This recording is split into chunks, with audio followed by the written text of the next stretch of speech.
മലപ്പുറം തിരൂരിൽ 15-കാരനെ ലൈംഗികമായി പീഡിപ്പിച്ച് വീഡിയോ പകർത്തി ഭീഷണിപ്പെടുത്തിയ കേസിൽ യുവതി അറസ്റ്റിലായി. പാലക്കാട് കല്ലടിക്കോട് സ്വദേശി സത്യഭാമയാണ് അറസ്റ്റിലായത്. ഭർത്താവ് സാബിക്കാണ് ദൃശ്യങ്ങൾ പകർത്തിയത്. ഇരുവരും ലഹരിക്കടിമകളാണെന്ന് പോലീസ് പറയുന്നു. സമീർ ബിൻ കരീം മലപ്പുറത്ത് വിവരങ്ങൾ നൽകാനുണ്ട്. സമീർ, ഇതെപ്പോഴാണ് ഈ സംഭവം ഉണ്ടായത്? എന്താണ് ഈ സംഭവത്തിന്റെ പിന്നിൽ ഉള്ള ഉദ്ദേശം? എന്താണ് പോലീസ് പറയുന്നത്?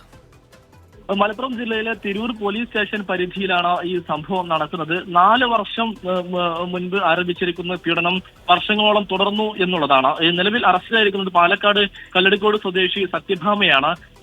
ഇവരുടെ ഭർത്താവ് സാബിക്ക് നിലവിൽ ഒളിവിലാണ് എന്നുള്ളതാണ് പോലീസ് വ്യക്തമാക്കുന്നത്. ഈ 15 വയസ്സുള്ള ഈ കുട്ടിയെ ഇവരുടെ വീട്ടിലെത്തിച്ചുകൊണ്ട് പീഡിപ്പിച്ചു എന്നുള്ളതാണ് പരാതിയിൽ ചൂണ്ടിക്കാണിക്കുന്നത്. അങ്ങനെ പീഡിപ്പിക്കുന്ന ദൃശ്യങ്ങൾ ഈ ഭർത്താവ് സാബിക്ക് പകർത്തുകയും ചെയ്തത്. അതിന് പിന്നാലെ ഈ ദൃശ്യങ്ങൾ കാണിച്ച് ഭീഷണിപ്പെടുത്തി ഈ ലഹരിയുമായി ബന്ധപ്പെട്ടുള്ള ഇടപാടുകൾക്കും മറ്റുമൊക്കെ ഈ കുട്ടിയെ ഉപയോഗിച്ചു എന്നുള്ളതാണ് ഈ പരാതിയിൽ ചൂണ്ടിക്കാണിക്കുന്നത്. മാത്രമല്ല ഈ കുട്ടിയുടെ അടുത്തു നിന്ന് കൂടുതൽ നഗ്ന ദൃശ്യങ്ങൾ അടക്കം ഈ പ്രതികൾ ആവശ്യപ്പെടുകയും ചെയ്തു എന്നുള്ളതാണ്. അതിന് പിന്നാലെയാണ് ഈ കുടുംബം ഒക്കെ തന്നെ ഈ തിരൂർ പോലീസിനെ സമീപിച്ചത്. പിന്നാലെ ഈ സത്യഭാമയെ പോലീസ് അറസ്റ്റ് ചെയ്യുകയായിരുന്നു. ഇവരുടെ ഭർത്താവ് സാബിക്ക് നിലവിൽ ഒളിവിൽ കഴിയുകയാണ്. അയാൾ ഉടൻ തന്നെ പിടികൂടുമെന്നുള്ളതാണ് പോലീസ് വ്യക്തമാക്കുന്നത്.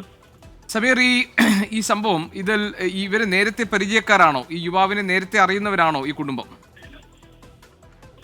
ഈ കുട്ടിയെ ഇതുമായി ബന്ധപ്പെട്ട് ഈ സത്യഭാമ പരിചയപ്പെടുകയും പിന്നീട് കുട്ടിയെ ലൈംഗികമായി ഉപയോഗിക്കുകയും ചെയ്തു എന്നുള്ളതാണ് ഏറ്റവും പ്രധാനപ്പെട്ടതായിട്ടുള്ള ഒരു കാര്യം. അങ്ങനെ ഈ കുട്ടിയെ പീഡിപ്പിക്കുന്ന ദൃശ്യങ്ങൾ ഈ സാബിക്ക് പകർത്തുകയും അങ്ങനെ സാബിക്കിന്റെ ഒത്താശയോട് കൂടിയാണ് ഈ കാര്യങ്ങളെല്ലാം തന്നെ നടന്നത് എന്നുള്ളതാണ് ഈ പരാതിയിൽ ചൂണ്ടിക്കാണിക്കുന്നത്. പിന്നീട് വീട്ടുകാർ ഈ കാര്യങ്ങളൊക്കെ തന്നെ അറിഞ്ഞൊരു സാഹചര്യത്തിൽ പരാതിയുമായി സമീപിക്കുകയായിരുന്നു. അങ്ങനെ ഈ പീഡിപ്പിക്കുന്ന ദൃശ്യങ്ങളെല്ലാം തന്നെ ഈ കുട്ടിയെ കാണിച്ചുകൊണ്ട് ഇവർ ലഹരിയുമായി ബന്ധപ്പെട്ട ഇടപാടുകൾക്കും മറ്റുമൊക്കെ ഉപയോഗിച്ചു. മാത്രമല്ല കുട്ടിയെയും ലഹരി നൽകി പീഡിപ്പിച്ചു എന്നുള്ളതാണ്. ഈ സത്യഭാമയും സാബിക്കുമെല്ലാം തന്നെ ലഹരിയുമായി ബന്ധപ്പെട്ട ഇടപാട് നടത്തുന്ന ആളുകളാണ്. അതിനുവേണ്ടിയാണ് കുട്ടിയെ ഉപയോഗപ്പെടുത്തിയത് എന്നുള്ളത് വിവരവും പോലീസിന് നിലവിൽ ലഭ്യമായിരിക്കുകയാണ്.